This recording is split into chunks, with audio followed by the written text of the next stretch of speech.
Students, last class में हम लोग एक्सरसाइज 2.5 कर रहे थे, ठीक है। और जैसा कि मैंने आप लोगों को पहले बताया कि ये काफी इंपॉर्टेंट एक्सरसाइज है, इसके लगभग सभी क्वेश्चन हम लोगों ने अटेम्प्ट किए हैं। अब देखते हैं इसमें 13 नंबर 12 तक हो गया था। 13 पे दिया हुआ है, ये दिया है हमको, ठीक है। क्वेश्चन आप लोग बुक से देखेंगे, दिया है x plus Y plus Z equal to 0, ये दिया हुआ है, ठीक है। तो दिखाइए मतलब सत्यापित कीजिए या सिद्ध कीजिए। तो सिद्ध क्या करना है इसमें,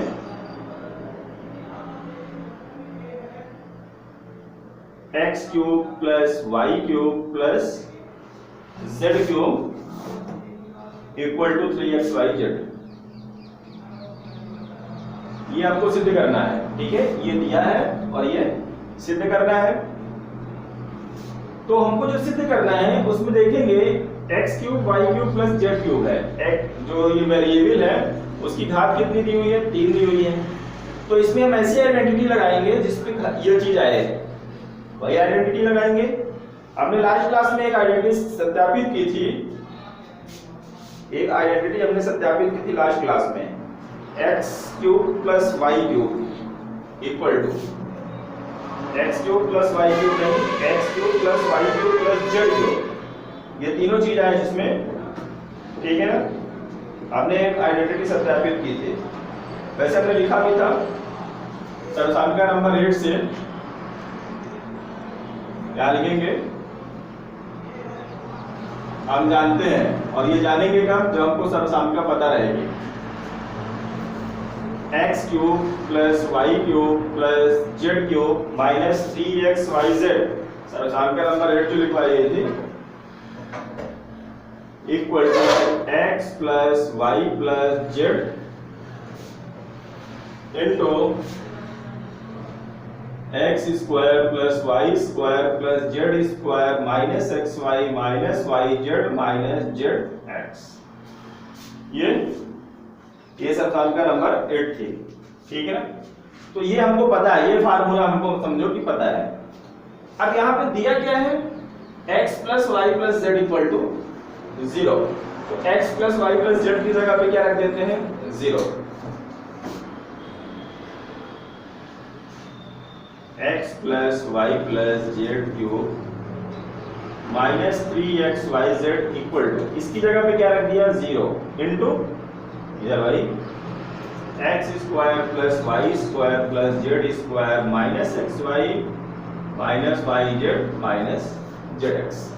0 क्यों रख दिया, क्योंकि सर्वसाधारण में दिया था कि दिया है x plus Y plus Z equal to 0, ठीक है। अब हम जब इसको 0 से मल्टीप्लाई करेंगे तो ये हो जाएगा x cube plus Y cube plus Z cube minus 3xyz। 0 से किसी भी संख्या को मल्टीप्लाई करो या किसी भी चीज को मल्टीप्लाई करो, वो क्या हो जाएगा, 0 ही हो जाएगा। मतलब ये पूरी साइड क्या हो गई, इक्वल टू 0 हो गई, ठीक है। अब हम इसको उस पार ले जाएंगे, तो ये हो जाएगा हमारा x cube plus Y cube plus Z cube equal to 3xyz, और ये हमको प्रूफ करना था, ये प्रूफ हो गया, यही सिद्ध करना था, x cube plus Y cube plus Z cube equal to 3xyz, ठीक है। अब इसका प्रयोग हम आगे आने वाले सवालों पे भी करेंगे, बड़ा इजी था। अब इस सर्वसाधारण को याद रखना है, और ये दिया हुआ था, ठीक है ना। अब अगर किसी सवालों में ऐसा देके रखा है कि x plus Y plus Z equal to 0 होता है, तो हम डायरेक्ट इतना प्रयोग कर सकते हैं। अगर ये 0 है तो हम इसको डायरेक्ट इस तरह से प्रयोग कर सकते हैं। ये हो गया 13 नंबर।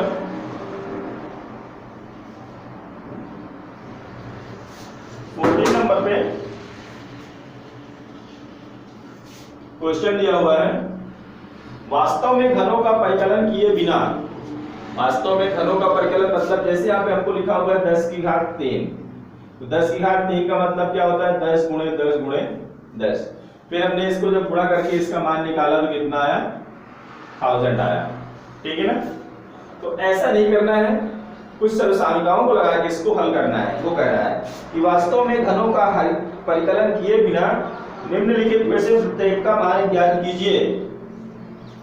मान निकालना है, ठीक है।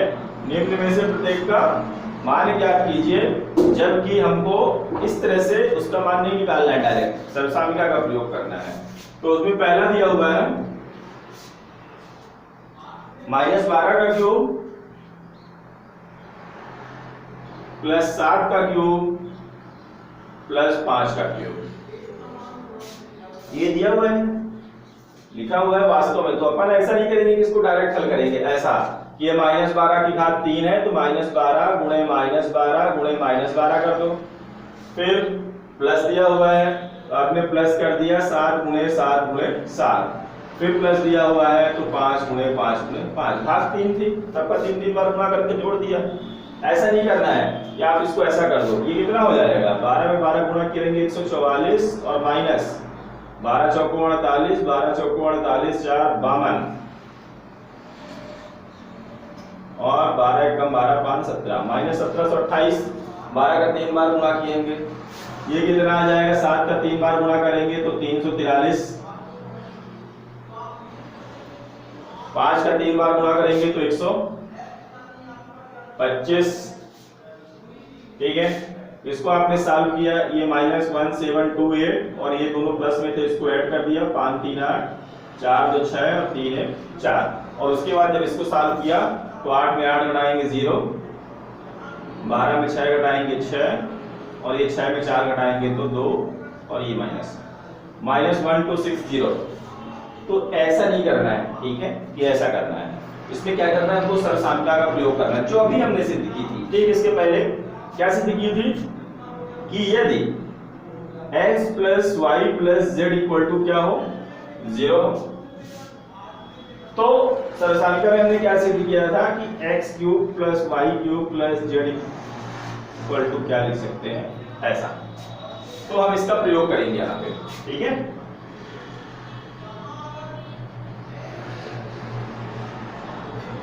अब इसको x y और z मान लेते हैं, ठीक है।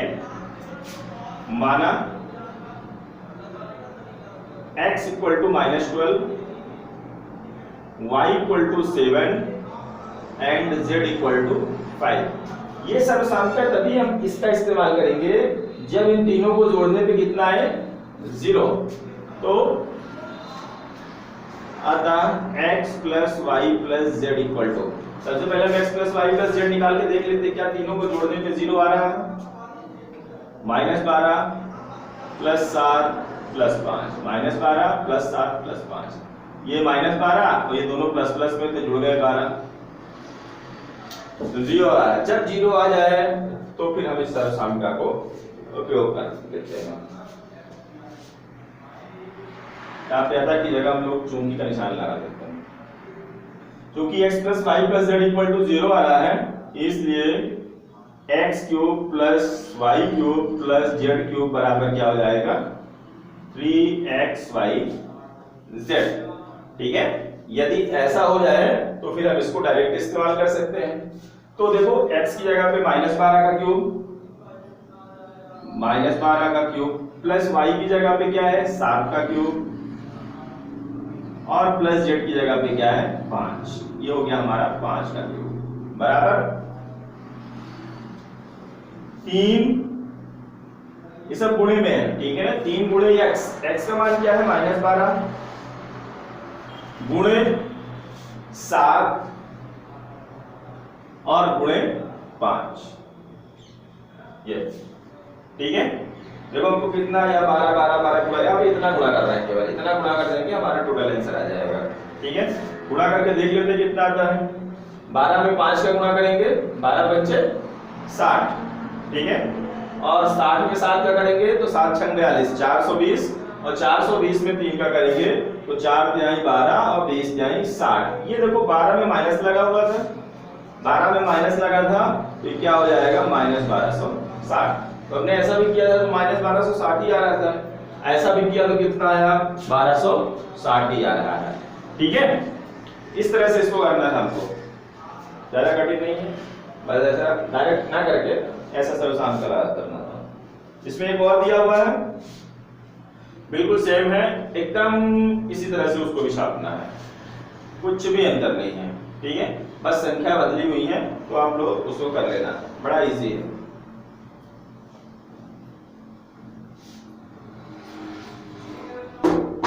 चलिए 15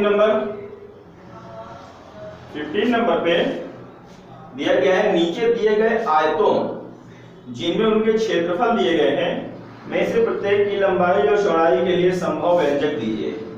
क्षेत्रफल दिया हुआ है, आयत का क्षेत्रफल क्या होता है, लेंथ इनटू ब्रेथ, लंबाई और चौड़ाई। तो हमको इस तरह से दिया हुआ है, एक्सपेंडेशन फॉर्म में दिया हुआ है पॉलिनोमियल, उसको हमको क्या करना है, उसको हमको फैक्टर बनाने हैं, उसके गुणनखंड करने हैं, ठीक है ना। तो कितने गुणनखंड करने हैं, आयत का फार्मूला और area of rectangle, length into breadth, तो कितने, लेंथ इनटू ब्रेथ, दो फैक्टर करना है, एक लेंथ के लिए और एक ब्रेथ के लिए। तो देखते हैं क्वेश्चन क्या दिया हुआ है। पहले में दिया हुआ है क्षेत्रफल बराबर 25a² प्लस माइनस है माइनस 35a प्लस 12, ये दिया हुआ है, ठीक है। अब जो आयत का क्षेत्रफल होता है वो क्या होता है, लेंथ इनटू ब्रेथ, मतलब ये लेंथ इनटू ब्रेथ दिया हुआ है, तो ये 2 पार्ट्स में है, तो हमको इसके 2 गुणनखंड बनाने हैं, ठीक है ना। और गुणनखंड कैसे बनाते हैं वो हमने आपको पिछली क्लास में, वो पिछले एक्सरसाइज में बहुत सारा बताया कि कैसे हम गुणनखंड बनाते हैं, ठीक है ना। गुणनखंड बनाने के लिए क्या करते हैं, इसका गुणा करते हैं, 25 का 12 में क्या करते हैं, गुणा करते हैं, इसके गुणांक का इससे गुणा किया, तो 25 में 12 गुणा करेंगे तो कितना आएगा, 300। अब हमको दो संख्याएं ऐसी ही चाहिए जिनका आपस में गुणा करें तो 300 आए, उन दोनों संख्याओं का आपस में गुणा करें तो 300 आए, और उन्हीं दोनों संख्याओं को यहाँ पे काय के निशान है प्लस, तो जोड़े, उन्हीं दोनों संख्याओं को जोड़े तो -35 आए। तो अगर आप लोग आसानी से ढूंढ लेते हो तो बहुत अच्छी बात है, पर अगर मान लो नहीं ढूंढ पाते हो तो फिर उसके लिए हम इसका फैक्टर करना पड़ता है, फैक्टर करके पता करते हैं कि भाई वो संख्या क्या क्या हो सकती है। तो देखो 300, 150, ऐसा प्राइम फैक्टराइजेशन इसका कर लेते हैं, 75, 5 से करेंगे तो ये हो जाएगा अपना, अब ये 3 से भी हो जाएगा 25 एंड 5, ठीक है। इन्हीं में से कुछ ना कुछ होगा, इन्हीं में से आपस में गुणा करके वो संख्या बनेगी, ठीक है। तो 2 दूनी 4, 4 पंचे 20 और 5 यानी 15, 20 और 15 35, कुछ ना कुछ अपना गुणा भाग लगा के, या फिर आप ऐसा नहीं कर पाते हो तो फिर ऐसा भी करके देख सकते हो। 300 के जितने भी फैक्टर होते हो वो सारे फैक्टर, जितने भी मल्टीपल होते हो, मल्टीपल, सारे मल्टीपल आप लोग लिखो। जैसे 300 किससे आएगा, 1 × 300 का मल्टीप्लाई करने पे, 250 का मल्टीप्लाई करने पे। तो मैंने कहा कि दो संख्याएं ऐसी चाहिए जिनका गुणा करें तो 300 आए, और उन्हीं संख्याओं को जोड़ें, या उन्हीं संख्याओं को जोड़ें तो कितना है 35। तो 150 में 2 जोड़ोगे तो 52 हो जाएगा, 152 हो जाएगा, ना कि 35। इसी तरह 3 × 100 करोगे, 3 में 100 का तो गुणा किए तो 300 तो मिल गया, पर जोड़ेंगे तो क्या 35 मिलेगा, कभी नहीं मिलेगा। 4 का भी कर सकते हो आप, 4 × 7 = 28, 4 × 5 = 20, 75, 4 = 79 होता है। देखो धीरे धीरे कम हो रहा है, पास में आ रहा है, पहले तो 152 हुआ, फिर 103 हुआ, अभी धीरे धीरे कम हो रहा है। 75, 4 = 79 हो रहा है। थोड़ा और चलते हैं, फिर 5 का कर सकते हो, 5 × 60, 60 × 5 = 300 होता है, पर 60 × 5 = 65, और थोड़ा सा करीब आ गया। और चलते हैं, 6 × 50, 50 और 6 कितना हो जाता है, 56 हो जाता है, पर 300 गुणा करने पे तो आता है, पर 50 से 56 हो जाता है। 7 के पहाड़े पे आएगा नहीं, 8 के पहाड़े में भी नहीं, इसका पूरा भाग नहीं जाएगा, 9 से भी नहीं जाएगा, 10 से जाएगा। फिर 10 × 30, 30 दाम 300 हो जाता है, पर 30 × 10 = 40, देखो 35, 40, अब थोड़ा सा डिफरेंस रहेगा, कुछ और सोचना है। फिर 12 के पहाड़े में चला जाएगा, 12 × 12 दूनी 24, 12 पंचे 60, ठीक है। 25 और 12 का गुणा करोगे तो 300 हो जाता है, पर 25 में 12 जोड़ोगे कितना आएगा, 37, ना कि 35। देखो एकदम करीब आ गए हैं, 37 तक आ गए हैं। थोड़ा सा और करते हैं, 13, 14 से 300 पूरा भाग नहीं जाएगा, 15 × 20, 15 में 20 का गुणा करेंगे तो 300, और 15 में 20 जोड़ेंगे तो 15 और 20 35। इस तरह से भी हम संख्या निकाल सकते हैं, ठीक है। तो इसको हम लिख सकते हैं 25 स्क्वायर माइनस 20 को क्या लिख सकते हैं 20 धन 15, ठीक है। दो संख्याओं इनका योग 35 हो इंटू 8 और प्लस 12, ये हो गया हमारा 25a स्क्वायर। इसको खोल देते हैं माइनस 20a और माइनस 15a प्लस 12। इसको आप आगे पीछे भी लिख दोगे तो कोई फर्क नहीं पड़ता, 15 को पहले लिख दो 20 को बाद में, यहाँ पे 15 लिखा है ना, इसको आप पहले लिख सकते हो, इसको बाद में, कोई दिक्कत नहीं है, आंसर सेम आएगा, ठीक है। अब हम इनमें कॉमन देखते हैं कि दोनों में कॉमन क्या है। तो देखो 25 को क्या लिख सकते हैं हम, 25 को हम 5 into 5 लिख सकते हैं, 20 को क्या लिख सकते हैं हम 5 into 4 लिख सकते हैं, लिख सकते हैं ना। तो कॉमन क्या हो गया, 5 यहाँ भी है 5 यहाँ भी है, तो 5 कॉमन हो गया। a यहाँ भी है a यहाँ भी है, तो a हमने कॉमन कर लिया, ठीक है। 25 को 5 into 5 लिखा था, एक 5 बाहर ले लिया, एक 5 बचा हुआ है, और एक की घात कितनी थी 2, एक तो हमने बाहर ले ली, एक बची हुई है, माइनस यहां से 5 बाहर चला आया, बचा क्या 4, a भी बाहर चला आया तो बचा नहीं कुछ, ये फिर माइनस, इसी तरह से ये वाला है 15 को हम क्या लिख सकते हैं 3 into 5, 3 बचे 15, 12 को क्या लिख सकते हैं 3 into 4, तो दोनों में कुछ कॉमन दिखा, 3 यहाँ भी है 3 यहाँ भी है, तो हम 3 बाहर निकाल लेते हैं। जब 3 बाहर निकाल लिए तो यहाँ बचा 5 और साथ में 8। अब देखेंगे हमेशा एक चीज, अगर यहाँ हमने माइनस बाहर लिख लिया, ठीक है, तो यहाँ का चिन्ह हमेशा बदल जाएगा, माइनस होगा तो प्लस हो जाएगा, प्लस होगा तो माइनस हो जाएगा। माइनस 3 तो बाहर निकाल आया, बचा क्या 4, ये हो गया। 5a माइनस 4 यहाँ भी है यहाँ भी है, हम उसको यहाँ पे लिख लिया 5a minus 4 into 5a minus 3, ठीक है।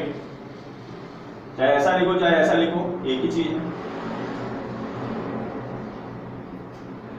ये क्या था, एरिया ऑफ रेक्टेंगल, यहां पे आप लिखोगे दिया है एरिया ऑफ रेक्टेंगल, ठीक है। Area of rectangle equal to कितना दिया हुआ है, and we know area of rectangle equal to length into breadth. तो आयत का क्षेत्रफल इतना दिया हुआ था, आयत का क्षेत्रफल बराबर होता है लंबाई गुणे चौड़ाई, अतः यहां पे वैसे लिख लेंगे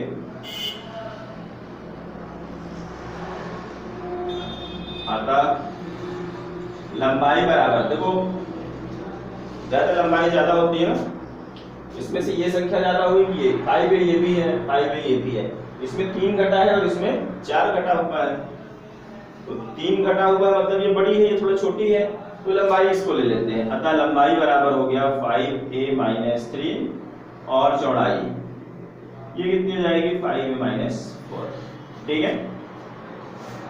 कुछ नहीं था, यहाँ एरिया ऑफ रेक्टेंगल दिया हुआ था जो कि फैक्टर्स जो कि एक्सपेंडेंशन फॉर्म पे था।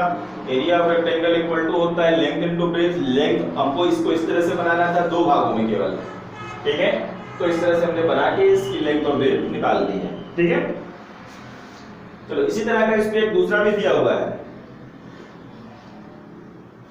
एक क्वेश्चन इस पे और दिया हुआ है बिल्कुल सेम, सेकंड नंबर, ये तो फर्स्ट नंबर था और इसी तरह इसका सेकंड नंबर है।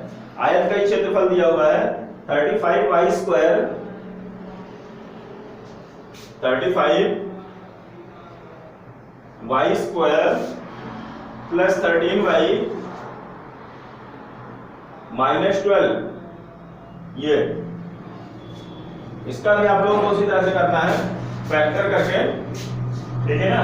फैक्टर करके क्या करना है, बनाना है लेंथ इनटू ब्रेथ की तरह। फैक्टर आप लोगों को बताया गया है कि कैसे करते हैं, फैक्टर तो बता दिया ना आप लोगों को कैसे करते हैं।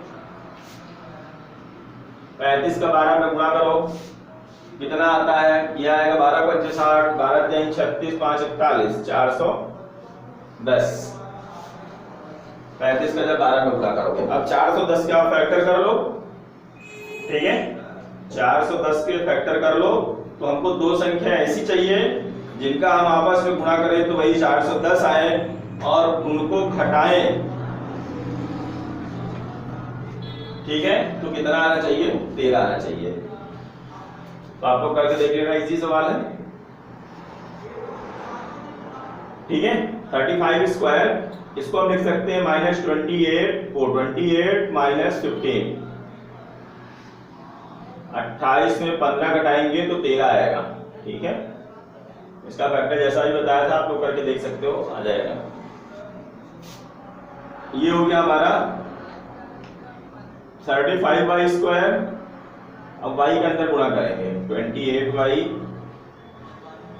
माइनस 15y, y का हमने अंदर गुणा कर दिया, 28y माइनस 15y माइनस 12। अब हमको वही कॉमन लेना है, यहाँ पे क्या है, इसको हम लिख सकते हैं 5 इंटू 7, 5 7 35, इसको लिख सकते हैं 4 इंटू 7, 7 चौको 28। तो क्या कॉमन हो जाएगा? 7 यहाँ भी है, 7 यहाँ भी है, 7 कॉमन कर लिया दोनों जगह से, दोनों जगह y लिखा हुआ है, y कॉमन कर लिया। अंदर क्या बचेगा? यहाँ पे बचेगा 5 और y 2 थे ना, तो एक y बच गया, प्लस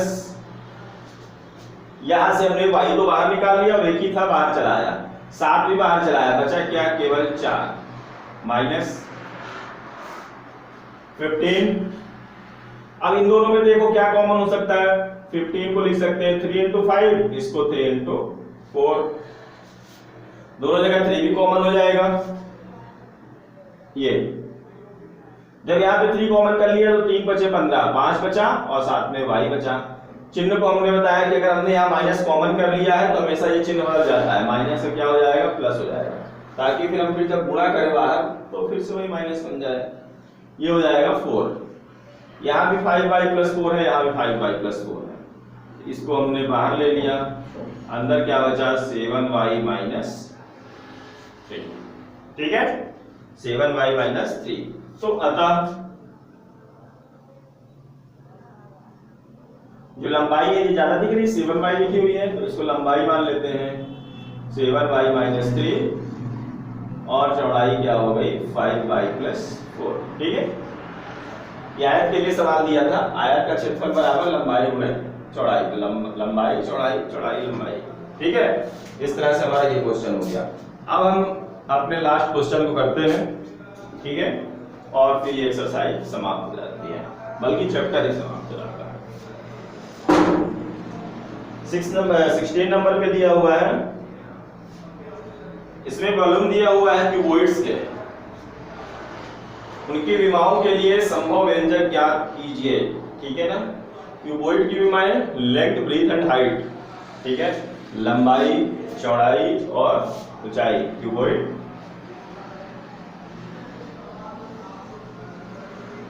इस शेप पे होता है ना कुछ, ये हो गई इसकी लेंथ, ये हो गई इसकी ब्रीथ और ये इसकी क्या हो जाती है? हाइट। तो इसका वॉल्यूम क्या होता है? Length into breadth into height, ठीक है। 16 नंबर, उसमें फर्स्ट क्वेश्चन दिया हुआ है, आयतन बराबर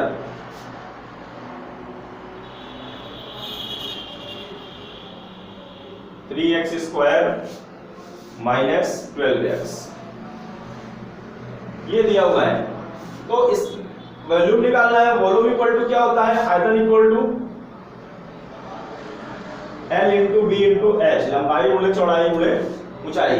तो मतलब इसको 3 पार्ट में बनाने हैं ताकि L भी मिले, B भी मिले। इसमें कितने गुणनखंड करने हैं? 3 गुणनखंड आने चाहिए, ठीक है ना। जिस तरह से इसको सॉल्व करना है कि इसके कितने गुणनखंड आने चाहिए? 3 गुणनखंड आने चाहिए। आयतन बराबर होता है, काहे का आयतन है ये? क्यूबॉइड का, लंबाई गुणे चौड़ाई गुणे ऊंचाई, ठीक है। और यहां आयतन दिया हुआ है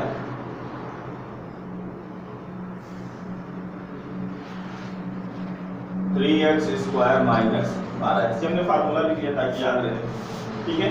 इसको सॉल्व करते हैं 3 पार्ट में। इन दोनों में कॉमन देखते हैं क्या है। देखो 3 यहां भी है और 12 को भी हम क्या लिख सकते हैं? 3 इंटू 4, 3 चौको 12। तो हम 3 कॉमन कर लेते हैं दोनों जगहों से, 3 कॉमन किए x भी दोनों जगह पे है, x भी कॉमन कर लिए। ये कितना बचेगा अंदर, 3 तो बाहर आ गया, x 2 थे, एक हमने बाहर निकाल लिया, एक रह गया, माइनस 3 चौको 12, 3 हमने बाहर निकाल लिया, x भी बाहर निकाल लिया, बचा क्या 4। ठीक है, ये हो जाएगा 3 इंटू x माइनस 4। इसको ऐसा भी लिख सकते हैं ना, 3 गुणे x गुणे, अब इसको ब्रैकेट में लिख लेते हैं, इंटू x माइनस 4, सबको ब्रैकेट में, लंबाई गुणे चौड़ाई गुणे ऊंचाई। ठीक लग रहा है, 3 पार्ट हो गए, 3 गुणे x गुणे x माइनस 4। अतः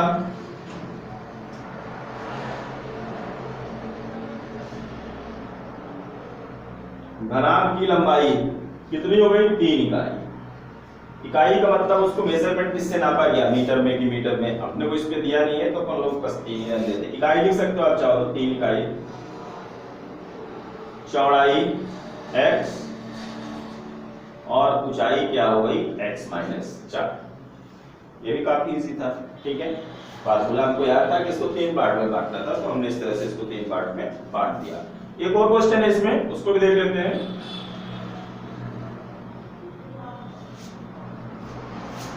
सेकंड नंबर इसी का, उसमें आयतन इक्वल टू क्या दिया हुआ है, ये सॉल्यूशन है इसका, डायरेक्ट दिया है आयतन बराबर 12k²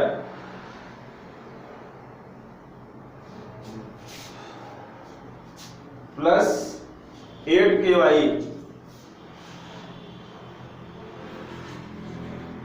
और माइनस 20, ये दिया हुआ है। इसको भी उसी तरह से हमको बनाना है, 3 पार्ट में बनाना है। ठीक है, सबसे पहले 20k दिया हुआ है, देख लेते हैं क्या अभी कुछ कॉमन आ जाएगा क्या इसमें से, नहीं तो पहले निकाल लें। देखो 12 को हम क्या लिख सकते हैं, 3 इंटू 4, 8 को क्या लिख सकते हैं, 2 इंटू 4, और 20 को क्या लिख सकते हैं, 5 इंटू 4।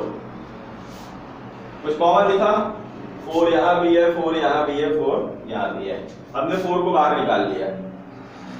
और कुछ दिख रहा, के यहाँ भी लिखा है, के यहाँ भी लिखा हुआ है, के यहाँ भी लिखा हुआ है, के को भी बाहर निकाल लिया।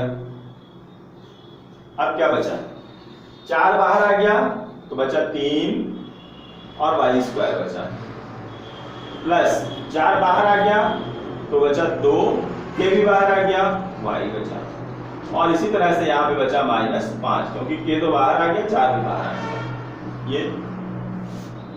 ये फिर से उसी तरह हो गया। इसका हम क्या करेंगे, गुणनखंड करेंगे। ये हो गया 4k 3y²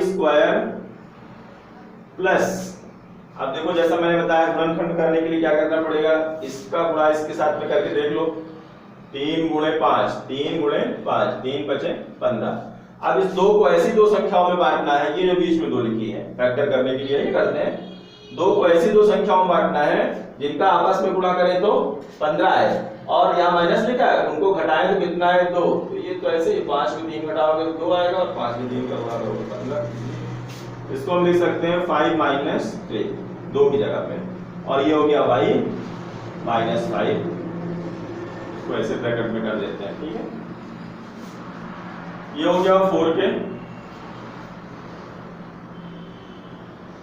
3y², इसको खोल देते हैं, 5y -3y और -5, ये ठीक है। देख लेते हैं क्या कॉमन है, 4k, इन दोनों में क्या कॉमन दिख रहा है, यहाँ 3 लिखा है, यहाँ 5, 3 को 3 ही रहने देंगे, 3 गुणे 1, 5 भी 5 ही रहेगा, क्योंकि ये सब प्राइम नंबर से, प्राइम नंबर्स का फैक्टर नहीं हो सकता है। ठीक है, तो इनमें कुछ कॉमन नहीं होगा। फिर और कुछ देखते हैं, y यहाँ भी लिखा है, y यहाँ भी, तो केवल y कॉमन होगा। बचेगा क्या, यहाँ पे 3, y की घात 2 थी, 1 बाहर आ गई, 1 बची, प्लस y तो बाहर आ गया, बचा क्या, केवल 5। ठीक है, फिर यहाँ पे देखो माइनस है, तो माइनस, यहाँ पे माइनस रहेगा तो माइनस, प्लस रहेगा तो प्लस करेंगे। इन दोनों में कुछ भी कॉमन नहीं, यहाँ 3 है, यहाँ 5 है, यहाँ y है, वहां नहीं है, तो जब कुछ नहीं कॉमन होता है तो हम -1, नहीं भी लिखोगे तो कोई दिक्कत नहीं, -1 करोगे, लिख दिया, चलो माइनस हमने कॉमन कर लिया तो यहाँ बचा 3y, और मैंने पहले ही बताया अगर माइनस बाहर निकाल लियो तो फिर यहाँ का चिन्ह बदल जाता है, +5। प्लस में कोई अंतर नहीं पड़ता, पर अगर माइनस आ गया तो यहाँ का चिन्ह प्लस हो जाएगा। ये हो गया 4k। अब देखो यहाँ पे 3y + 5 है, यहाँ भी 3y + 5 है, इसको हमने बाहर निकाल लिया 3y + 5। ये बचा क्या, y - 1 कितना बचा, ठीक है। तो ये हमारा 3 भागों में हो गया कि नहीं। एक हो गया 4k, दूसरा हो गया 3y + 5, और तीसरा क्या हो गया, तीसरा हो गया y - 1। तो आयत का क्षेत्रफल क्या होता है, लंबाई गुणे चौड़ाई गुणे ऊंचाई, ठीक है। तो ये हमारा 3 पार्ट में हो गया, इतना इंटू इतना इंटू इतना, इसमें कोई भी लंबाई चौड़ाई ऊंचाई हो सकती है, ठीक है। अतः